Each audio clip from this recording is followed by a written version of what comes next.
Good afternoon, everyone. My name is Marcus Brewster. Welcome to Entrepreneurs for Wala. Again, I am your host, Marcus Brewster. Just to give you a little bit about our special speaker today, Wala Blegay is the at-large council member vying for the 5th congressional district seat that's opening once Representative Hayard, the longest-serving Democrat in Congress, retires at the end of the term. Some of Walla's greatest purposes for running are number one, ensuring transparency in government, which is very important these days. Number two, increasing services for residents. And three, supporting quality development for the community, to name a few. From healthcare to housing and jobs, Walla lives by the mentality of how can I serve you? Today, we are here for Walla's love and support of entrepreneurs, particularly in the state of Maryland. Entrepreneurs are still the backbone of the economy. They drive the local economy, they foster innovation, and most importantly, they're creating jobs. They literally define the unique characteristics of an immediate environment, particularly by serving as the primary source of employment. In this instance, the state of Maryland. So I introduce to some and present to others Maryland's next congressional representative, Wala Blegay. Hey everyone, thank you so much. Thank you. It is an honor to be here, to be able to serve. Our entrepreneurs are indeed a backbone of our economy, and we don't do enough to support our entrepreneurs. And this position going into Congress will be a game changer because you see, at the local level, I always see the limitations we have with our entrepreneurs. They are oftentimes really um, one's job creators, but oftentimes they don't get the support that they need, especially the ones that are not wealthy. They don't have administrative support, they don't have capital. We can name it. And many entrepreneurs go in with a dream and oftentimes fail because we're not there to catch them. And Right. that's what I want to do as a council member, is to catch our entrepreneurs. And one thing I would say about our entrepreneurs is that this is supposed to, we are in America where we're the land of dreams. And one of the reasons why we have the dream is because of entrepreneurship. Entrepreneurship is really the pathway to dream. Many of the business owners that were able to get full success were able to bring generational wealth for their family. And this is important, especially in the Black community, where we're often trying to, our biggest issue is passing on generational wealth to the next person. So I would say this: I am so happy that we're going to restart entrepreneurship community today. And we are honored to have you. With that being said, we're just going to get started. I want to ask you a few questions if you are okay with that. Of course. All right, we'll get right to it. Before we do that, just want to let you know that we do have some entrepreneurs in the building or in the chat. They will come on a little bit later. We just want to make sure you have your time to get any information you want to get out. Once again, we are partnered by Culture Shifts Media, and this is Entrepreneurs for Walla. With that being said, the softball question. What inspired you to enter public service and run for office? Well, it was my story. My family is from Liberia and Nigeria, and when I got involved as a young child, my parents there was a lot of refugees coming from Liberia at the time looking to be settled, and we would go to council meetings, meetings with the council members, meetings and head to Prince George's County. We met with, at the time it was Players Glendenning, but we did all of those. We took all of those roles and really made those things. And they always say, take your kids with you. And that honestly was in the back of my mind. As I went to college, I got bitten by the bug of advocacy. I saw things happening in our community. My parents, we were poor for a long time, but my dad got a union job that gave us somewhat in the middle class. So I just saw a life change and realized what it takes really to really succeed in this country, and realize how lucky I was to be in a place of dreams. That's one of the reasons I'm running now, because the dreams are going away. We have a lot of people who are, we are in a community right now where the dream was a good government job. And Oh, that's what built the black community in Prince George's County, Charles County, all of the around, and even around the area, people live comfortably because they were able to get a good government job. And we know we fought in the 19 that our ancestors fought in the 1960s and before, as we saw the recent death of Reverend Justin Jackson, so that we could be able to get that good government job because they weren't letting many of the people that live here in those jobs. And now that hope is gone. We have many of the government contractors. I'm in the area now where I live. Woodmore's not too far away. Bowie's not too far away. You are talking about communities that built their wealth off of government contractors, federal contracts, all of those things, 8A contracts, all of those that we talked about that's been wiped away. And a lot of people said, I remember I was on a call with the virtual business town hall where they were saying that 8A was not meant to build generational wealth, but it did. It did. It opened doors for yeah. people that never had opportunity. So I've got bitten by that bug when I was young. I was an advocate as a attorney for Nurses Association, which just endorsed me, and I will continue to advocate. But what I've learned is that people need voices, and a voice is what I am. I am that voice because people need someone that's going to say, look, this is not what the American dream did not, people did not move here, come here, fight to be here. Those that have been enslaved here that can't go back to the place of their origin did not come. People did not build the American dream so that now they can struggle every day to live in a country because the country has been snatched away from them. So I feel that you need someone like me to say enough is enough and we have to turn it in another direction. Ooh, I don't know about anybody else, but I got chills.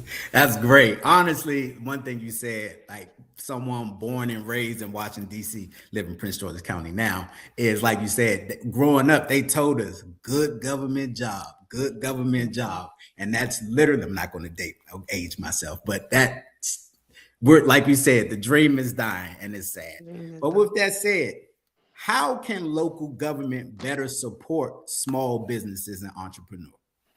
Well, I would say this. Let's even start at like the federal level. We can start at the local level. But the reality is that we are in communities with very little capital. Most people that are in our community don't have the money to just like spend on opening up a business. I was working with a business before that. I'm be honest, I'm fundraising right now for my campaign, and many people are saying like, "Look, I just got cut off one contract, and I'm basically about to go down." I'm not gonna be able to. I'm not gonna be able to make payroll. I'm not gonna be able to pay my employees. I'm not gonna be able to do many things. And right now, the Prince George's County government is stressed because what we have is a lot of people, a lot of businesses that are looking for opportunity because they feel like the opportunity is gone. So what we want to do is create opportunities to gain capital. Number one. The number two is to gain opportunity to get technical assistance. A lot of people did not grow up. Some people stood in the arms of their mom or pops that opened up their store and know what's needed to get it done. But a lot of people didn't. A lot of people. That's a good thing about the American dream. You don't have to have the parents. Many people are talking about parents that probably did not know how to read or write or went to college, and they are the first person to go to college, first person to open up a business, entrepreneur.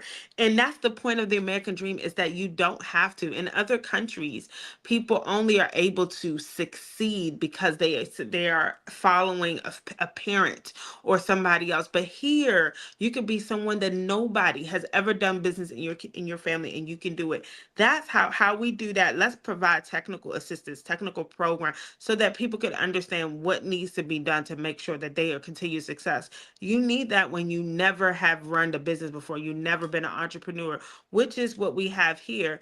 And really, between capital funding programs to help people with outreach so that they can learn other, expand their business, scale out. A lot of entrepreneurs have that problem where they are able to start off successfully, but how do they move to the next level? They have a difficulty with that. And that's why for the federal level, the Small Business Administration really needs to dig in. When it comes to funding, they need to provide robust funding. Unfortunately, this administration has cut a lot of funding, but a lot of people where their friends and family round doesn't exist. You know what I mean? Yes. They don't have nobody to call. They say I can't call anybody. So this SBA, these programs are supposed to give people that opportunity to feel that they have that friends and family with capital funding. And a lot of the local business, a lot of our local programs that provide that support don't exist without federal funding, without funding. So it's necessary. It, Yeah. It is. And so you touched on the funding, and I don't know if this would be the answer to that, or you may have another answer. But what challenges do you think diverse entrepreneurs face, and how can leaders help address them? Again, it's the same thing. The biggest issue that that people have is funding. I mean, that's the Right. reality. A lot of minority business owners do not come from generational wealth. I mean, look, I used to listen to a show called How I Built That. And, Oh, wow. part of that show, it was a show on NPR.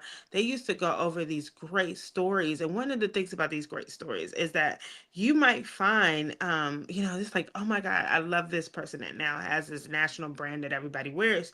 But you'll be surprised when you hear them tell a story, and they'll say, "Oh, I didn't have any money, and then I called my aunt, and she gave me $3 million," and and you don't realize how it's like you have to look to realize just how big that is. $3 million, you have money to lose and still win. You know what I mean? Wow. And if you have a like people talk about the Jeff Bezos, but the reality is that a father that can write you a $300,000 check is huge. It's huge. And most people in minority communities have nobody that can write those checks, like not one person. But again, how do we bring this is what we talked about equity. We're not asking for free anything when you are coming when racism and the world that you live in has had you sort of climbing from behind. You're asking to let's just be on the same level. I just want to be on the same level that the person that can write maybe a $3 million check to their son because I don't have anybody. And if you don't give that opportunity, you would never see people lift themselves up out of these groups. So that's number one. Number two really is technical assistance. It goes back to the same thing. Why do businesses we see fail? Because they don't have any training. They don't know they're going. What we know is that in Prince George's County where I serve, you have a lot of people that have all of these talents. They know how to cook, they know how to make beautiful things, they all that. But the question is, how are they able to scale up to open up a brick and mortar to bring their talents to a national brand that can maybe they could promote on a national level? It takes money, it takes time, and it takes training because you don't want to. If you have limited funds, you can make one mistake and boom, you're done. Business is very scary. I mean, we have found people talk about, oh, why don't you support this and that restaurant? They don't know is a lot of restaurants we've supported have failed, right? Because it starts Hmm. off great, but then it turns into something different.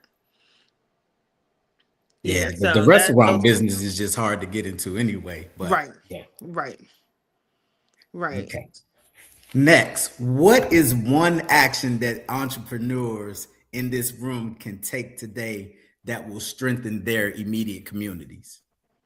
Well, one thing I want to make sure people understand and we start to push a little more is really that's why I'm running. When I'm running for Congress, we focused on entrepreneurship, not entrepreneurship, but small business administration, like providing these programs that can really help people succeed. What the Business Administration should be doing is sort of partnering with local agencies, local state agencies, county agencies, nonprofits, all of the get those people the opportunity so that they can actually begin to learn how to be great business owners.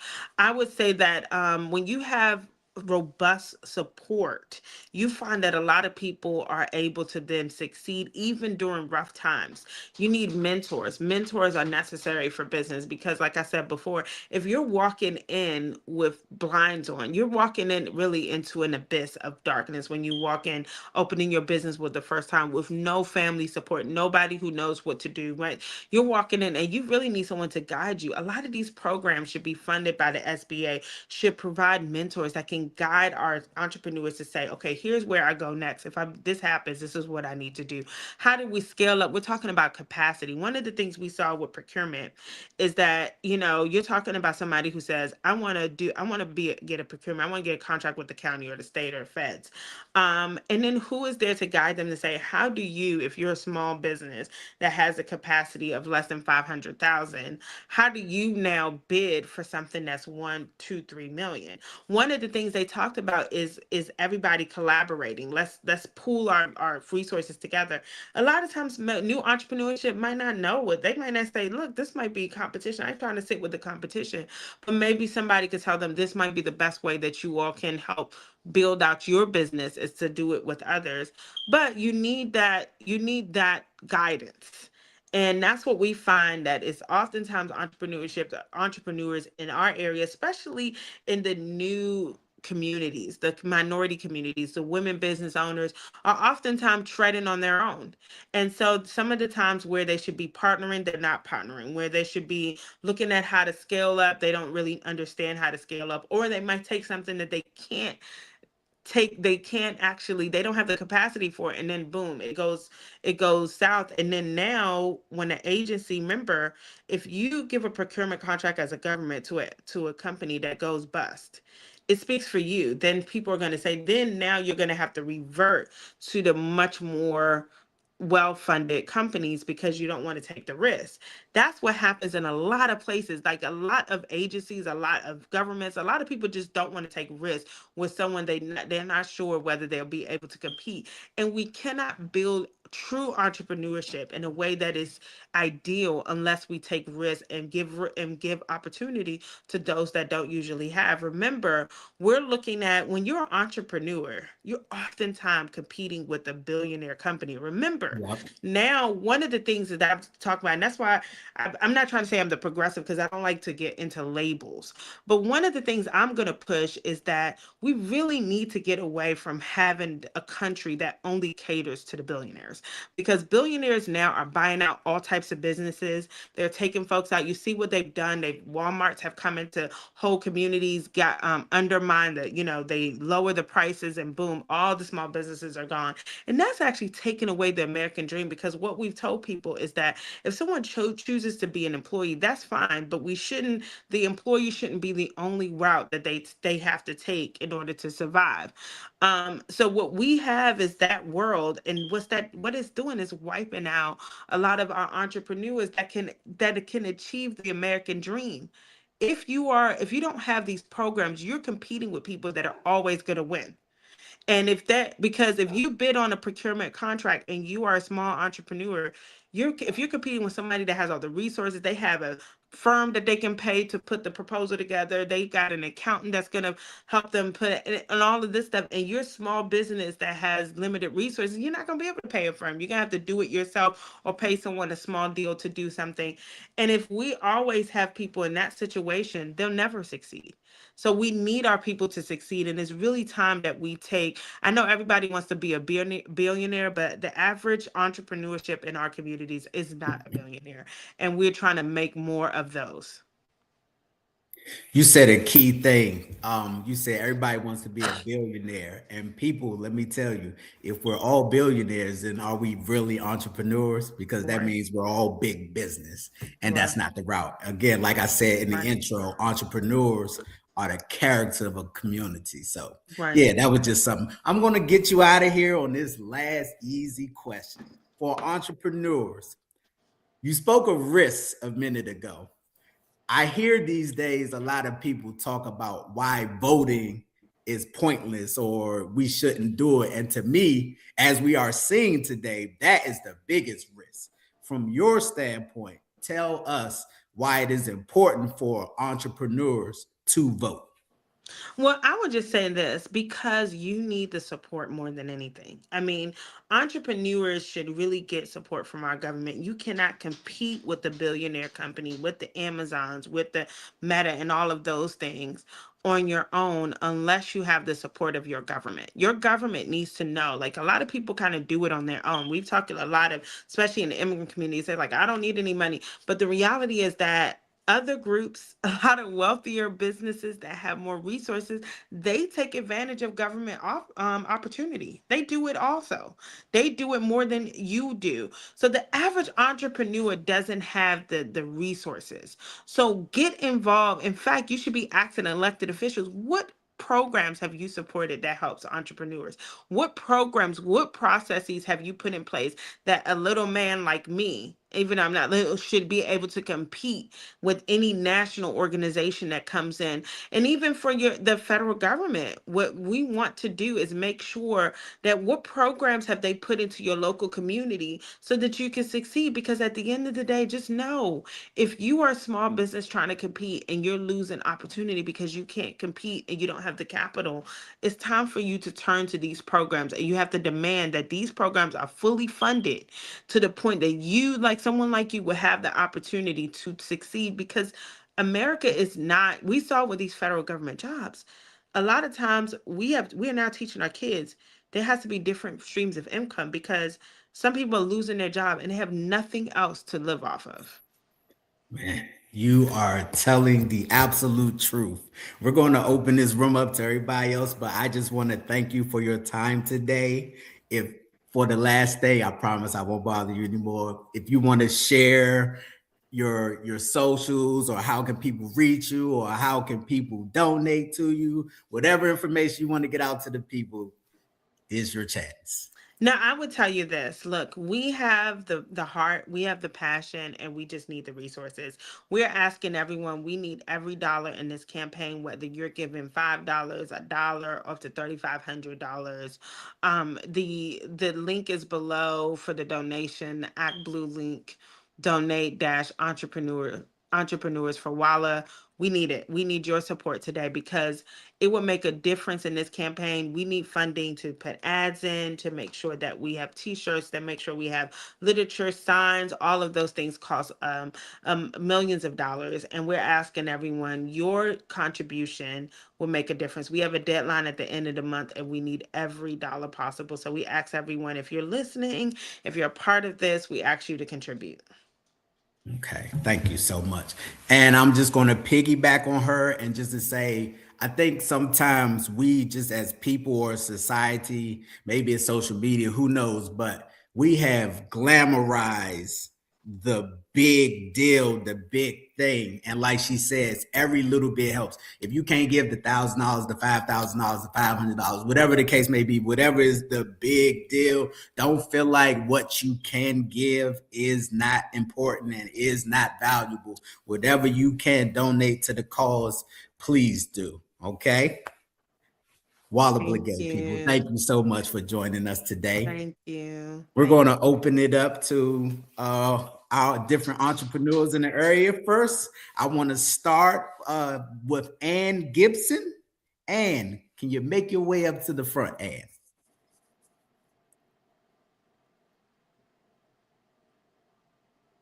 Oh, okay. All right. No, Ann, we'll come back to Ann. Well, since I have Colonel George London on the screen, we'll start with the Colonel. Colonel, how are you doing today? I'm fine. How are you?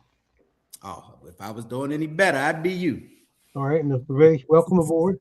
We're looking forward to supporting you. Thank you. Thank you. And I appreciate all of you all's contributions. I really do. Okay.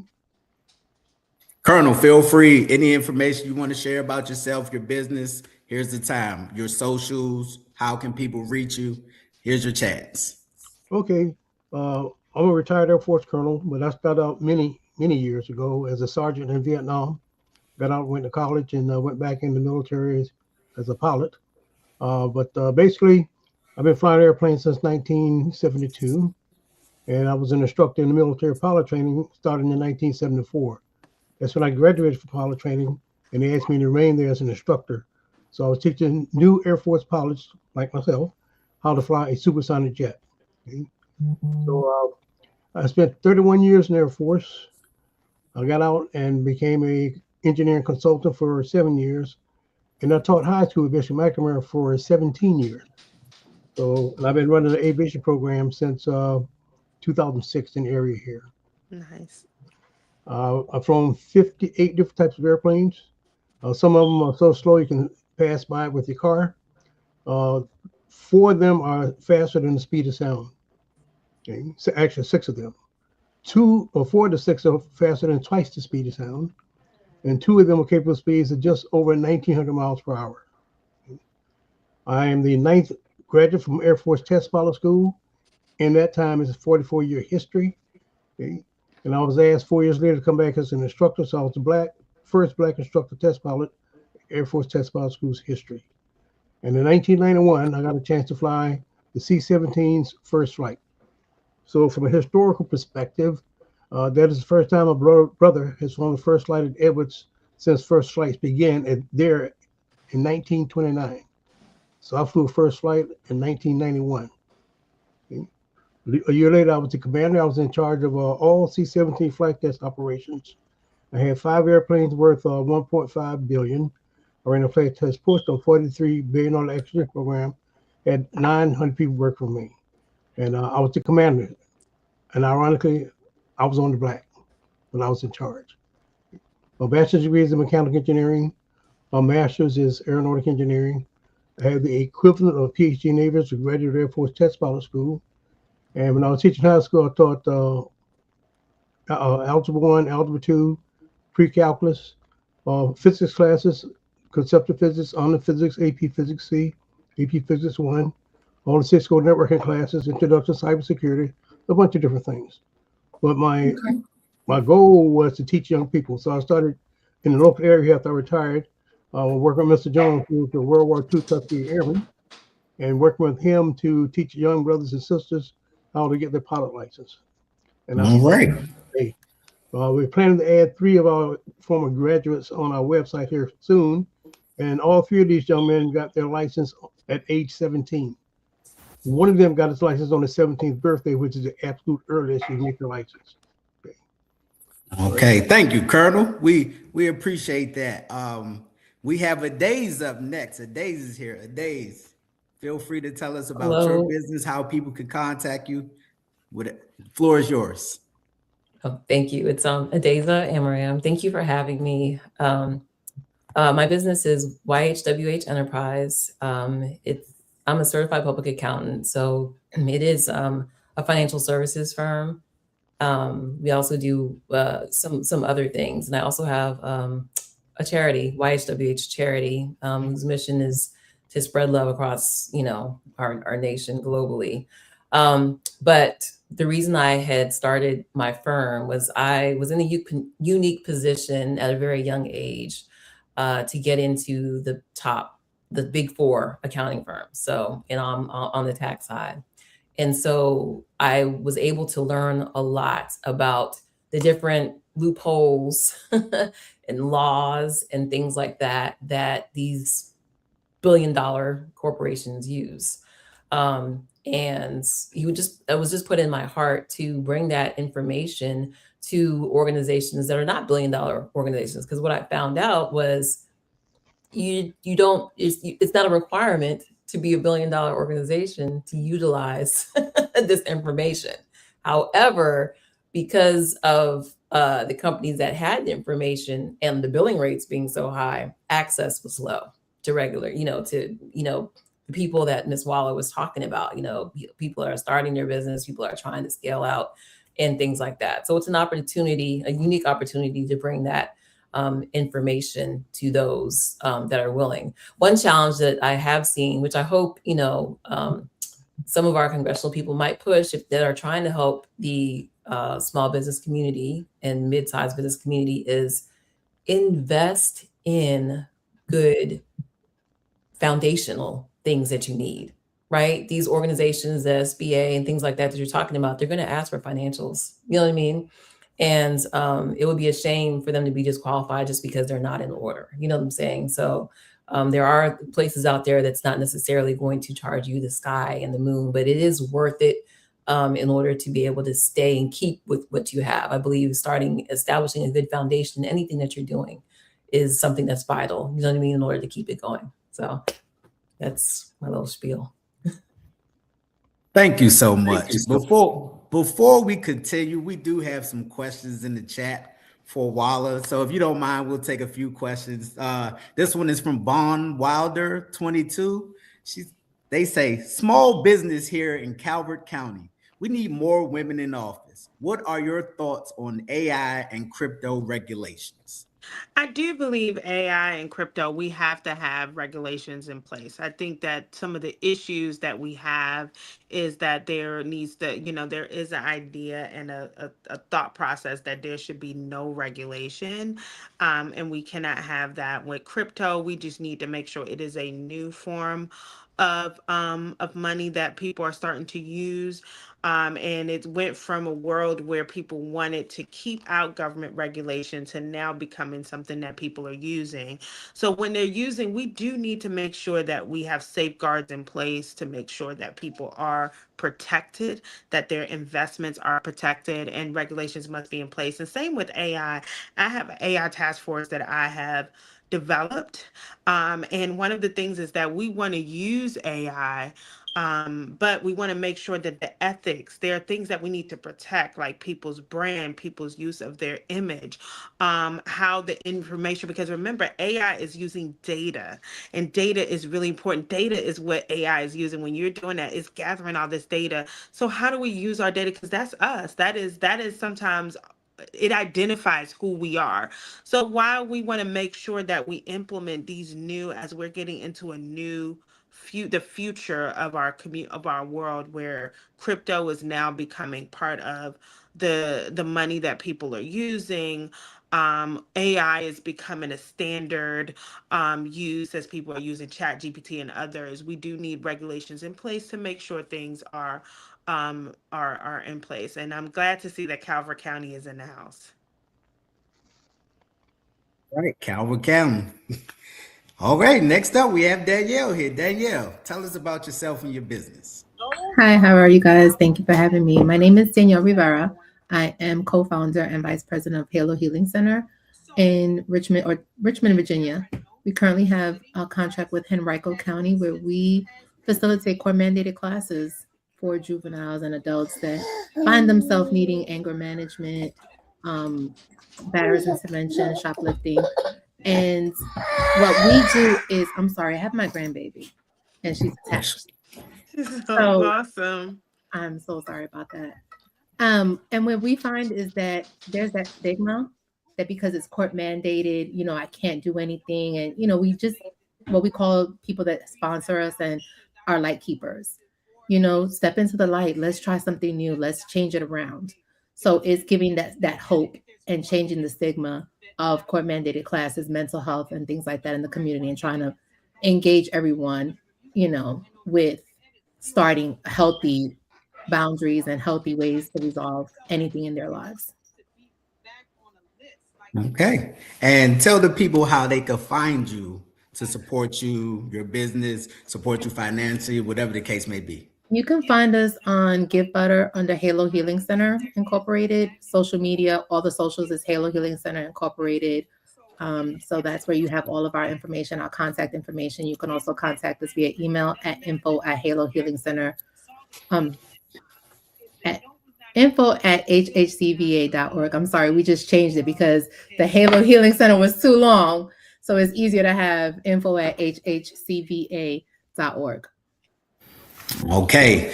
Before I bring on the next person, we do have another question. Should we be building more data centers?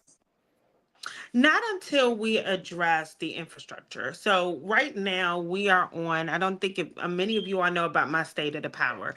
And State of the Power showed that we have a grid that is at full capacity right now. If you know, we're on a 13-state grid with Virginia, which is the capital of data centers. And right now, because of the new hyperscale data centers, remember, data centers were always on our grid when we were on the grid with Virginia from before. But But the difference is now those hyperscale data centers take more energy use than any of the ones before. And they're building them quickly. Now in Loudoun County, they have about 181 data centers. In Prince William County, they have about 30 and 20 on the way. What we heard from PJM is that if something does not occur soon, we could be looking at blackouts by 2027. There is just not enough power generation on the grid. I am supporting Senator Van Hollen's bill that says power to the people that will remove the data centers from the grid. And that way, if they build their own generation, they're not on our grid. And I will say we also need to address the water issue too. And I did meet with some folks that want to bring data centers to Prince George's County. And I do understand many people looking at data centers because it brings in revenues. I mean, Loudoun County was able to lower their taxes because of data centers, but we need to make sure that we have balance. What we need to look at is how do we power AI data centers through renewable energy as opposed to us putting pressure on our grid when we don't have enough power generation now. So that is something that needs to be put in place before anything goes forward. All right. Thank you so much for that. And of course, and I would say they must be, any data center needs to be union built. I know I got, my union brothers and sisters that brought that to my attention. Gotta support the unions. They are still important to this day. Narita, you are up. Hopefully I said that right, Narita. Hello, hello, hello. How are you? I am fine. I'm late to the party, so I'm just finishing up my workday, seeing patients. So I jumped on as quickly as I could. You're gonna have to talk me through what I'm supposed to be doing. Oh, you're just going to tell us about yourself, your business, and how we can find you, support you, things of that nature. Okay, so my name is Narita Snead, and I am a board-certified adult primary care nurse practitioner. I am actually located here in Richmond, Virginia, and I'm also the Richmond in the CEO house. of not one, but 3 businesses that I'm trying to run. But the one that's closest and near and dear to my heart is Zola's World. And Zola's World is my platform for pediatric hearing loss. I was actually born deaf and hard of hearing. I do have hearing aids in my ears. I was looking for the caption button for this, but I couldn't find it. So my second grade teacher was the one that diagnosed me. And when COVID happened, I found myself being forced out of the workforce as a nurse practitioner. So I kind of had to reinvent myself to support my family and pay my bills. So started writing books about pediatric hearing loss. One is Zola Gets Hearing Aids, and the other one is actually Zola's Teachable Moment. And it talks about Zola as a little girl and the challenges that she faces as a child with hearing aids and the challenges that her family faces. And what I've realized through that process is that there's not a lot of representation for Black and Brown children who do have pediatric hearing loss, and Black and Brown families who are trying to support their children on their journeys to give them literacy and American Sign Language and being able to be their best selves. So through that was this movement that grew with me. I know my challenges as an adult. With the mask, I could no longer read lips. So I was missing 90% of the conversation with my clients. And when you're talking to a diabetic, you need to know what they're eating, when they're eating it, how much of it they're eating. And I was messing everything up 90% of the time. And so I was either quit or be fired. I wrote the books. In my course of writing the books, a lady found out about it and created a doll. So when I was in my early 40s, I finally got a doll with brown skin, curly hair that looks like me with hearing aids. And she shipped that doll to me from Germany. Right now, I'm in the process of I have the patent for it, and I'm working with the engineer. We're in contract negotiations to get the first Zola doll prototype completed. And it is an AI doll that uses fingers, her hands, to teach sign language to children. Because what you also have to realize is that hearing aids are covered at a very low percentage. A prescription hearing aid can cost anywhere from $5,000 to $12,000. Most children need 2 of them. Most families of these children are working class Americans that might be making at or below sometimes minimum wage, and they're struggling with day-to-day living. And then you have this child with special needs, and insurance only covers a certain amount of money or dollars. So you have parents that are working sometimes 2 and 3 jobs to be able to provide for the family and to get the bare necessities. And now they have this child that needs these expensive medical devices called hearing aids or cochlear implants that are not 100% covered, like glasses, right?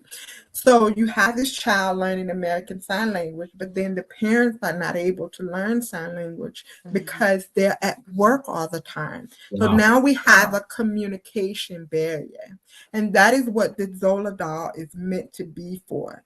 Those parents can have this doll in the home and they can learn sign language on their own time, on their own schedule, so that they can communicate as a family in the household. The child isn't suffering and the parent isn't suffering either. So that's my biggest platform. I also do medical cannabis certifications for people that need them so that they can go to the dispensary. And that is something that came about when I was doing house visits. I see a lot of elderly people that have a lot of chronic debilitating illnesses. I see a lot of veterans that are suffering from PTSD that could definitely benefit from medical cannabis. So I also do a lot of education around safety, prevention, how to access the dispensaries, the legal ramifications of it, and the whole 9. So I love doing that, but that just pops up when people need me. And I do MP for hire, where I'm a 1099 independent contractor, and I do Medicare wellness visits when I'm needed 2 days a week to educate senior citizens and check on them in their homes to make sure that they have food, that they're taking their medicines, they know what they're taking their medications for. I go over their labs with them. I look around the home. I'm screening for financial abuse, physical abuse, psychological abuse, all of that with my elders. And I serve the military men and women doing pre-deployment physicals for Doc's Health. I also am a mom.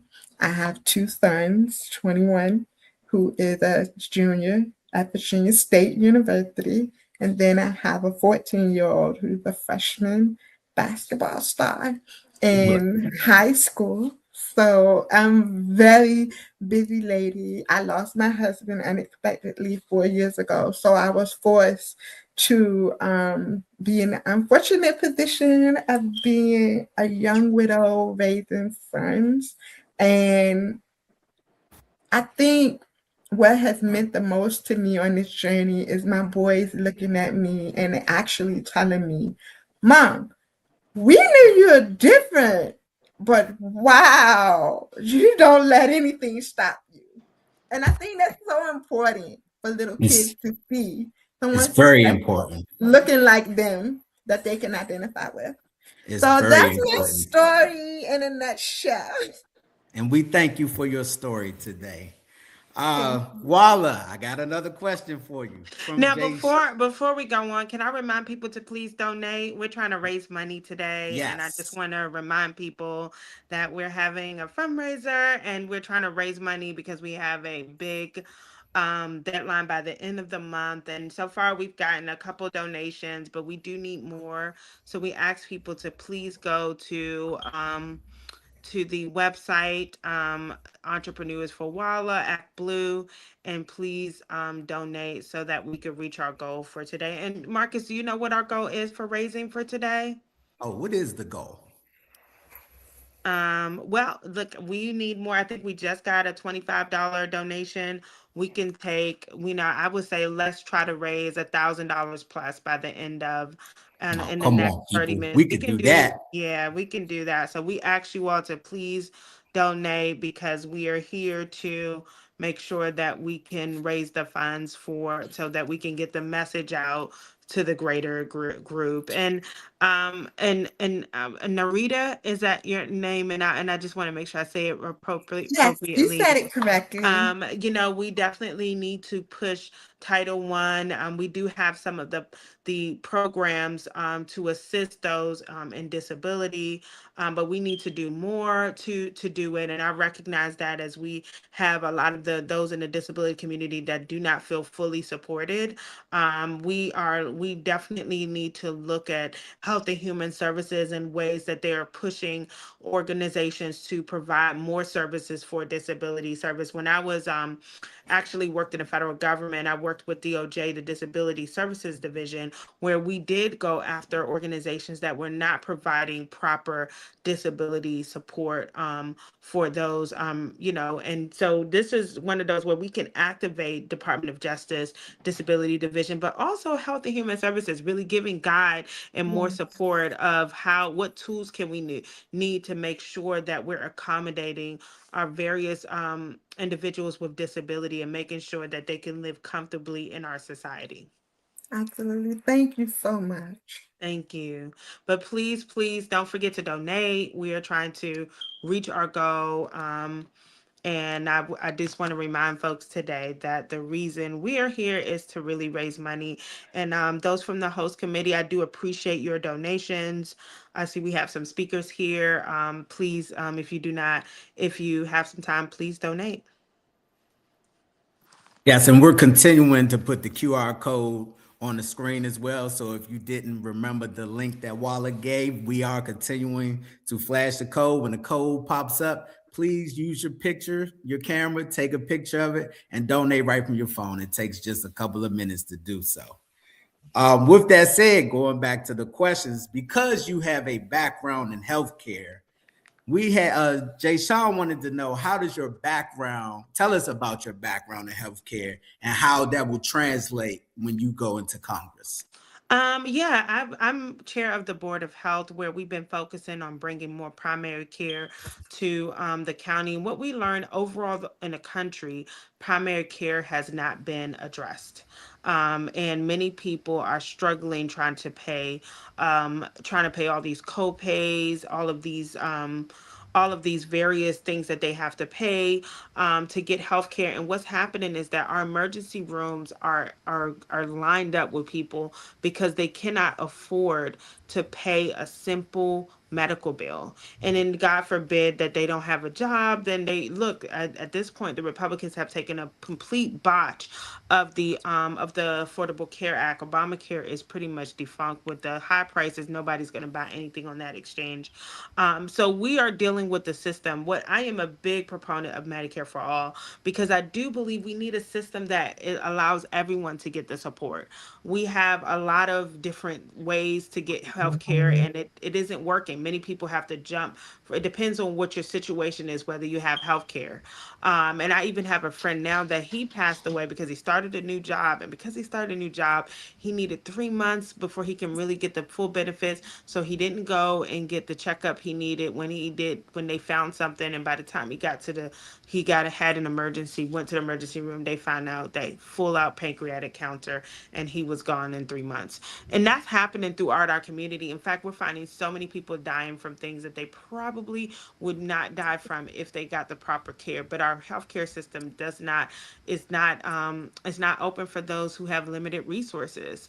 In addition, we do food as medicine, really changing the food system that we have, where we're eating things that are killing us, and including myself, eating a lot of processed foods that are killing us. And what happened to getting into our natural foods? And that would make a difference. So I definitely think that with healthcare, we need to try to make a difference. We need to be able to push for healthcare is a human right. My work, I represented the DC Nurses Association, and one of the things that our nurses always talked about is how there is not enough time because there's so much focus on how a healthcare system is paid, that most of the healthcare workers have no time to really spend with their patients. They feel like rushed through because it's about volume, it's about the check from the insurance company, it's about what will be approved. Medications are the same. A lot of people are not getting access to medication. Prescription drugs are too high. So why we change this whole system, just wipe it out and start again, and have a system that people will get adequate care. And we can't be in a world, in one of the most powerful countries in the world, and we've got people dying from things that are preventable. So definitely healthcare is a full out important thing for me. It is something that it needs to be addressed. We need to really change our healthcare system because healthcare is a human right. Okay, so you healthcare folks, because we got a lot of entrepreneurs in the healthcare background here. She gave you her healthcare background and how it's going to translate into Congress. So when you see that QR code pop up, feel free to donate because she's coming straight out of your wheelhouse. Here's this QR code again for you right here. Take a second, take a picture. Any donation helps. And with that said, just a follow-up question. What are your thoughts on continuing credits for small businesses? Definitely any support that we need for small businesses, all of the programs that they have, especially at the SBA, we definitely want to make sure that they continue. I do think that some of the programs at the SBA have been discontinued, and we want to make sure that we continue to push anything. That goes back to what I said before, making sure that we support our businesses in every way through technical assistance and funding. Okay. All right. We're coming close to our time, so we're going to speed this up a little bit. Everyone who comes, if you get a minute just to tell us about your business and tell us how we can find you, because again, we don't want to belabor too much time. So with that said, Janice, you are up. Tell us quickly about your business and how we can find you. My name is Janice Thomas. I'm here in Houston, Texas. The business where I'm the founder and CEO is one of three. But anyway, it's all been integrated together where we look at education itself. We look at educating our community about health and wellness. We're also looking at educating our community about the judicial system, both at the youth and for the adults. We're also looking at the workforce development, which we also tie into that. So that is the work that I do here at Discovering You. And we also look at the main primary component of it all, which is governance, community governance, and holding these representatives accountable for their leadership and encouraging our communities to get out and vote on those particular issues that impact all of them. So those are four major initiatives that I look at, and we try to encourage everyone to be involved and to hold their representatives accountable to doing what they say they're going to do. So that's me, and I can be found on social media sites, Journey of Discovering You, as well as my own website, which is www.discoveringyou.info. And the U is the letter U. Thank you. Thank you so much. Before Breonna comes on, Walla, just want to tell you that your friends at FSIC have just donated, and they thank you for everything that you do. Thank you so much. We do appreciate all the support that we're getting. As we mentioned, the best way to get the word out to the community is with the resources, and we do appreciate all that are contributing. We do ask you to continue to contribute because we do need to be able to reach our goal, which is 5,000. I heard today is a 5,000 goal. Yes. So we do ask everyone, and we need to we're still trying to get to 1,000. So we do ask people to continue to contribute. Okay. Before we continue, we understand that you have to go. So we just want to thank you for your time today. One last time, how can the people support you? Your socials that you want them to reach you at to support you, whatever information you want the people to have right now before you go, please give it to us one more time. Yes, please go to walablegay.com or Wala Blegay, B as in boy, LE, G as in girl, AY, or Wala KB, or Wala for Maryland. Wala will do the things for you. We will make sure that businesses get a seat at the table. And I do appreciate you all for your support today. I hope that we can reach our 5,000 goal today. Um, and I just want to thank you all so much for having me and giving me this opportunity. And I would say that it would be good for you all to let's continue to work together, because one thing about Congress is that it impacts everyone. The vote of a Maryland congressional member impacts people in California, Pittsburgh, Georgia, Arizona, everywhere. And so we don't get much from our government unless we demand. And that's why I'm running, because it's time to demand action from our government. The government is moving continuously away from the people, and that's a problem. And that's something that we have to change. Thank you so much. We appreciate your time again. And ladies and gentlemen, again, Maryland's next congressional representative, Wala Blegay. Thank you so much. And I just want to add, you all can give. We are taking small donations, but you can give over time. And I will say that I'm going to put the donation up again. The Act Blue is, do we have that up so that people can see? Okay. So we do have that up so that people we can see. And I do appreciate your support and making sure. And I'm just seeing so many people. Thank you all so much. We're seeing the $25 donations coming up. Keep it coming. We definitely would like, people to continue to contribute, even if it's $25, even if it's $50, $100. All of these hits our goal, which is to make sure that we can hit $5,000 at the end of the night and be able to show that we are a powerful group. Thank you. Thank you once again. Thank you. Thank you so much. All right. All right. You all have a good night. You do the same. Even though our next representative is leaving, you all are still here. With that being said, Breonna, you are up. Tell us about your business, how we can support you, how we can find you. Hey guys, my name is Breonna Moore. I'm super happy to be here today. I'm an entrepreneur, and I do feel that voting is extremely important. So happy to be on here with like-minded individuals. But I am a former registered nurse who decided that I did not want to work in healthcare anymore. I had some time to learn how to invest. I learned to invest through podcasting, listen to others' stories. I ended up becoming a travel nurse during COVID. I made about over $200,000, invested in 3 houses and a business, and now I'm able to do what I want to do freely. And the thing that I found that I like to do is amplify people's stories. So I started a podcast around financial empowerment. The focus is to focus on turning purpose into profit into placement, so we never have to ask for a seat at the table. If you're not at the table, you're on the menu.